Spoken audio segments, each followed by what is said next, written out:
Pedro Sánchez viajó a Egipto con la intención de mostrarse ante el mundo como un líder influyente, como un estadista capaz de intervenir en los conflictos internacionales con autoridad moral. Sin embargo, lo que debía ser una jornada de triunfo diplomático terminó convirtiéndose en un episodio de vergüenza política. Su visita, concebida para proyectar una imagen de protagonismo en el proceso de paz entre Israel y Palestina, terminó siendo percibida como lo que realmente era: una maniobra de autopromoción vacía, sin sustancia ni respaldo real. Lo que buscaba como una foto para la historia acabó siendo una escena de descrédito. Desde el primer momento, el relato oficial comenzó a construirse con un discurso preparado por su equipo, encabezado por el ministro Álvarez, quien esa misma mañana declaraba ante los medios que España había desempeñado un papel clave en el acercamiento entre las dos partes en conflicto. Aquella afirmación, más cercana a la propaganda que a la realidad, fue recibida con escepticismo incluso por los diplomáticos presentes en el Cairo. Porque la verdad, por más que se intente maquillar, siempre se impone. España no ha tenido ningún peso ni influencia en las negociaciones que pretendían poner fin a una de las crisis más sangrientas de Oriente Medio. La intervención española, más allá de gestos superficiales o declaraciones morales, ha sido inexistente. Nadie en la región reconoce a Sánchez como mediador, y ni Israel ni Palestina lo consideran un interlocutor relevante. Su presencia a la cumbre fue vista como la de un invitado incómodo que aparece donde nadie lo ha llamado, intentando aprovechar el eco mediático de un acontecimiento histórico para obtener un rédito político personal. Varios asistentes, según trascendió, se preguntaban abiertamente qué hacía allí el presidente del gobierno español, un líder que apenas ha tenido relación directa con el conflicto y que, en ocasiones anteriores, se había limitado a emitir mensajes ambiguos o a condenar selectivamente la violencia. La escena más bochornosa se produjo durante el discurso de Donald Trump. En un tono cargado de ironía, el expresidente estadounidense mencionó a Sánchez de forma indirecta pero inequívoca.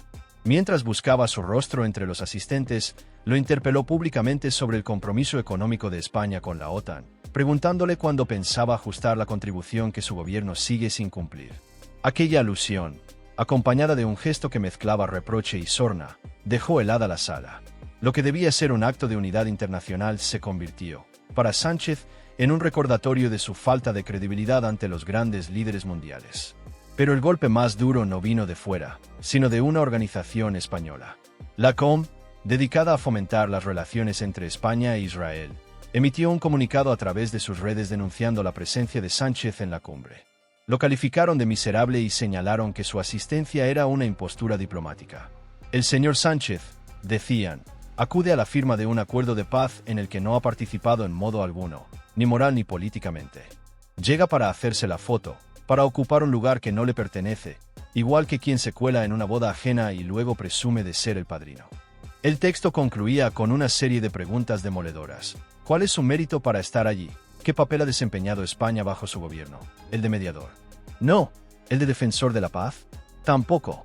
Su papel ha sido, más bien, el de cómplice moral de los verdugos, porque este ejecutivo, en nombre del progresismo, ha legitimado a quienes practican el terror. El reproche no era solo contundente, era inevitable. Había madurado lentamente en el aire, alimentado por años de desencanto y de desorientación nacional. Bajo mandato de Pedro Sánchez, España ha experimentado una metamorfosis dolorosa y perceptible. De ser una nación respetada, escuchada y considerada en los foros internacionales, ha pasado a ocupar un lugar secundario, irrelevante, casi decorativo. Lo que antaño era una voz firme y razonada dentro del concierto europeo, hoy se percibe como un eco débil, contradictorio y sin dirección. La política exterior española, que durante décadas representó un equilibrio entre la prudencia, la diplomacia y el prestigio, se ha convertido en una sucesión de gestos vacíos, de declaraciones improvisadas y de estrategias basadas en la conveniencia personal antes que en el interés nacional. A lo largo de los últimos años, mientras potencias medianas como Italia o Países Bajos reforzaban su posición diplomática con claridad, coherencia y un sentido de identidad continental, el gobierno español ha optado por el populismo retórico, por el victimismo político y por un discurso adaptable que cambia según el público. Ha tratado de agradar a todos, pero ha terminado decepcionando a todos. Pretendió presentarse como un puente entre mundos, pero se ha quedado suspendido sobre un vacío de credibilidad. En un tiempo en que las relaciones internacionales exigen firmeza, España ofrece ambigüedad. En un momento en que Europa necesita unidad, España proyecta confusión. Este desmoronamiento no ha sido fruto de un accidente, sino de una elección deliberada. la de sustituir la diplomacia por la propaganda. El ejecutivo de Sánchez, más preocupado por la narrativa que por la sustancia, ha confundido la acción exterior con la puesta en escena. Allí donde los gobiernos serios aplican una política de Estado, Sánchez ha erigido un teatro permanente, donde los viajes, las cumbres y las fotos cumplen la función de una campaña electoral perpetua. No hay estrategia, hay relato. No hay convicción, hay cálculo. No hay principios, hay marketing. El lenguaje diplomático, que debería ser un instrumento de serenidad y prudencia, se ha convertido en un espacio para la consigna ideológica. Se habla mucho, pero se dice poco. Se pronuncian discursos que pretenden conmover, pero que solo confunden. La palabra paz se usa como un eslogan vacío, desvinculado de la realidad, mientras se relativiza la barbarie y se equipara a quienes sufren con quienes asesinan. Así, en nombre de una falsa empatía, se han blanqueado atrocidades y se ha permitido que el antisemitismo adopte el disfraz de la compasión humanitaria. La postura del gobierno español frente al conflicto en Oriente Medio es el mejor ejemplo de esta deriva. Mientras Israel, golpeado por el terrorismo, enterraba a sus muertos y defendía su derecho a existir, Sánchez aprovechaba el escenario internacional para dictar lecciones morales desde la distancia. Condenaba a la única democracia estable de la región, mientras evitaba nombrar a los verdaderos responsables de la violencia. En sus intervenciones, el equilibrio desapareció, sustituido por un discurso que, bajo la apariencia de sensibilidad humanitaria, proyectaba una peligrosa ceguera moral. Este progresismo diplomático, que confunde la neutralidad con la cobardía, ha reducido el prestigio exterior de España a un simulacro. Lo que antes era respeto, hoy es compasión paternalista. Lo que antes era firmeza, hoy es debilidad adornada con retórica. Las cancillerías extranjeras observan a España con una mezcla de desconcierto y escepticismo. Un país que predica principios universales mientras traiciona los suyos, que presume de moralidad mientras calla ante el fanatismo. Y pese a todo, Sánchez insiste en posar como arquitecto de la paz. La escena se repite una y otra vez. Cámaras, flashes, saludos, sonrisas ensayadas. En lugar de un líder que defiende los intereses de su nación, aparece un actor obsesionado con su propio reflejo. Cada viaje internacional, cada cumbre, cada discurso, parece una representación cuidadosamente guionizada para alimentar su narrativa personal. La política exterior, en sus manos, ha dejado de ser un asunto de Estado para convertirse en un escenario de vanidad. Donde debería haber prudencia, hay soberbia. Donde debería haber respeto, hay espectáculo. Donde debería haber política, hay marketing. Este narcisismo político ha hecho que España ya no sea vista como un interlocutor serio, sino como un actor secundario que irrumpe en el escenario internacional buscando atención. Los grandes líderes lo saben, los diplomáticos lo comentan en privado, y los ciudadanos lo intuyen cuando observan cómo el prestigio nacional se diluye entre gestos vacíos y titulares efímeros. El resultado es demoledor.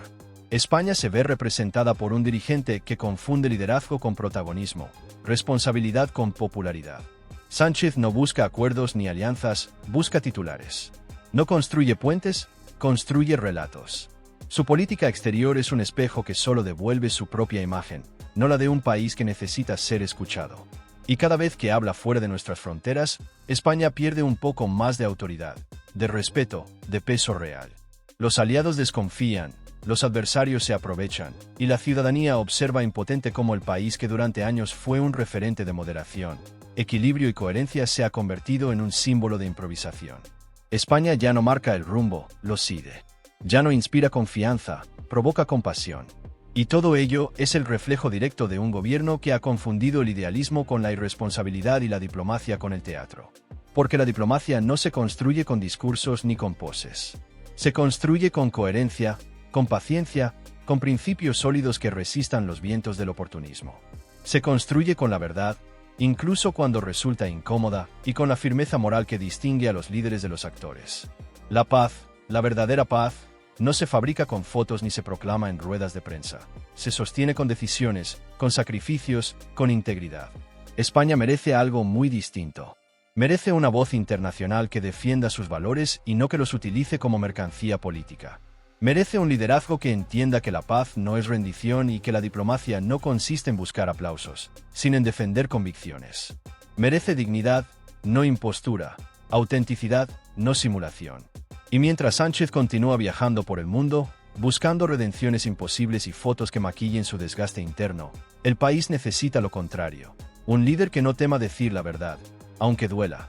Un político que comprenda que el respeto se gana, no se compra. Un gobierno que entienda que representar a España no significa exhibirse, sino servirla. Porque la política exterior no debería ser un espejo donde un dirigente se admire a sí mismo, sino una ventana desde la cual el mundo vea reflejados los valores más profundos de una nación. Y bajo el mandato de Sánchez, esa ventana se ha empañado de vanidad y de mentira. Lo que antes mostraba claridad, ahora solo proyecta confusión. Lo que antes inspiraba confianza, hoy produce desdén. España fue durante décadas un país que, con discreción pero con firmeza, supo ganarse un lugar de respeto en el tablero mundial. Hoy, ese legado está en riesgo. No por falta de talento ni de historia, sino por una crisis moral y política que ha confundido el liderazgo con la autopromoción y la diplomacia con el espectáculo. Recuperar ese prestigio no será sencillo, pero será imprescindible si queremos volver a mirar al mundo con la frente en alto. Porque un país puede perder poder, influencia o recursos. Pero cuando pierde su dignidad y su palabra, pierde todo. Y eso, precisamente, es lo que España no puede permitirse.